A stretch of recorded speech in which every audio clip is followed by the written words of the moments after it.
તો જેનો સારામાં સારો લાભ એ ગુજરાત અને ગુજરાતની જનતાને મળશે એટલે વાતને લઈ અને અમે પણ હાર્દિક પટેલને વાત કરી રહ્યા છીએ કે આવનારા દિવસોની અંદર ગુજરાતની અંદર એક સારી રાજનીતિ ઊભી કરવી હોય તો ચોક્કસપણે આંદોલનકારીઓએ રાજકીય ક્ષેત્રની અંદર ઝંપલાવી અને આગળ વધવું જોઈએ, જેના કારણે પ્રજાના જે પણ પ્રશ્નો અને પીડાઓ છે તેને સમજી શકાય. કઈ બેઠકો પરથી લડી શકે એમ છે?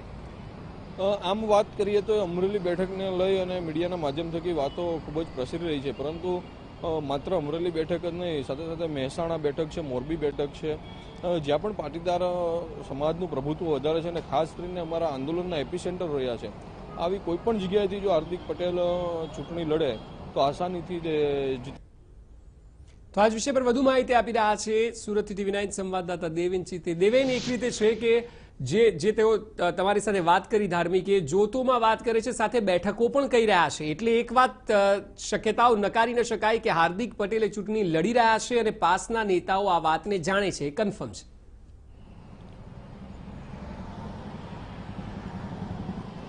જે અક્ષય, જે રીતે આંદોલનની શરૂઆત થઈ હતી ત્યારે સ્વાભાવિક રીતે દરેક આંદોલનકારી શરૂઆતમાં ઇલેક્શનમાં ઝંપલાવવાની ના પાડતો હોય છે, પરંતુ ત્યારબાદ આપણે જોતા આવ્યા છે કે તેઓ ચૂંટણીની અંદર ઝંપલાવતા હોય છે, કોઈ પણ રાષ્ટ્રીય પક્ષ સાથે કે અપક્ષમાંથી પણ પોતાની દાવેદારી જે છે તે નોંધાવતા હોય છે. એ જ રીતે હાર્દિક પટેલ દ્વારા જે પાસનું આંદોલન આખું શરૂ કરવામાં આવ્યું હતું અને ત્યારબાદ હવે તે લોકસભાની ચૂંટણીમાં ઝંપલાવવાની પૂરેપૂરી જે તૈયારી છે તે કરી લીધી છે. અક્ષય, જે પ્રમાણે સૂત્રો પાસેથી માહિતી મળી છે તે પ્રમાણે પાસની જે મીટિંગ મળી હતી તે પાસની મીટિંગની અંદર હાર્દિક પટેલે તમામ પાસના કન્વીનરોને પોતે લોકસભાની ચૂંટણીમાં ઝંપલાવી રહ્યા છે એ બાબતની તેમણે વાત કરી હતી. પોતાની જે ઈચ્છા છે લોકસભા ચૂંટણી લડવાની તે વ્યક્ત કરી હતી ને તેને લઈને હવે તમામે તમામ પાટીદાર જે અગ્રણીઓ છે, જે પાસના કન્વીનરો છે, તેમણે હવે ચૂંટણીમાં ઝંપલાવવાની તૈયારીઓ શરૂ કરી દેવાની હાકલ પણ કરી હતી. અને હવે જે પ્રકારના નામ સામે આવી રહ્યા છે તેમાં સૌથી મહત્વપૂર્ણ જે નામ છે તે અમરેલી છે,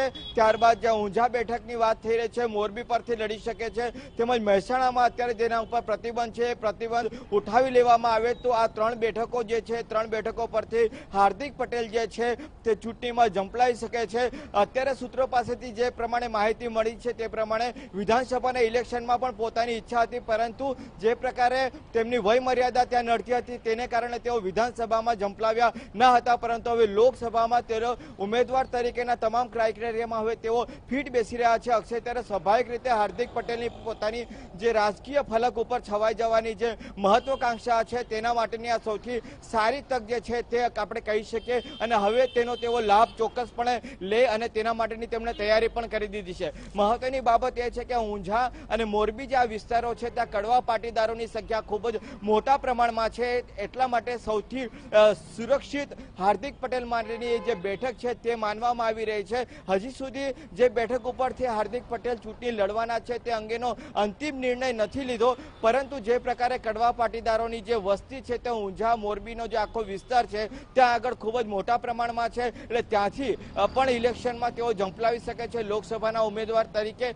સાથે સાથે અમરોલી બેઠક પરથી પણ તેઓ આવી શકે છે. એટલે 3-4 મહત્વની જે બેઠકો છે કે જ્યાં આગળ પાટીદારોનું સૌથી વધારે વર્ચસ્વ છે અક્ષય, એ તમામ જે બેઠકો છે આ 3 એ 3 બેઠકો ઉપરથી તેઓ ચૂંટણી લડી શકે છે. પરંતુ એક વાત હવે નિશ્ચિત થઈ ગઈ છે કે આંદોલનકારી જે પાસના નેતા હતા હાર્દિક પટેલ, તેઓ હવે ચૂંટણીમાં ઝંપલાવી રહ્યા છે. ત્યારે જોવાનું મહત્વનું બની રહેશે કે આખરે તેમણે આ જે નિર્ણય કર્યો છે તે હવે કોંગ્રેસમાંથી ઉભા રહે છે કે અપક્ષમાંથી પોતાની દાવેદારી નોંધાવે છે તે પણ મહત્વની બાબત છે. પરંતુ સૂત્રો પાસેથી જે માહિતી મળી રહી છે તે પ્રમાણે હાર્દિક પટેલ. આભાર સમગ્ર માહિતી બદલ.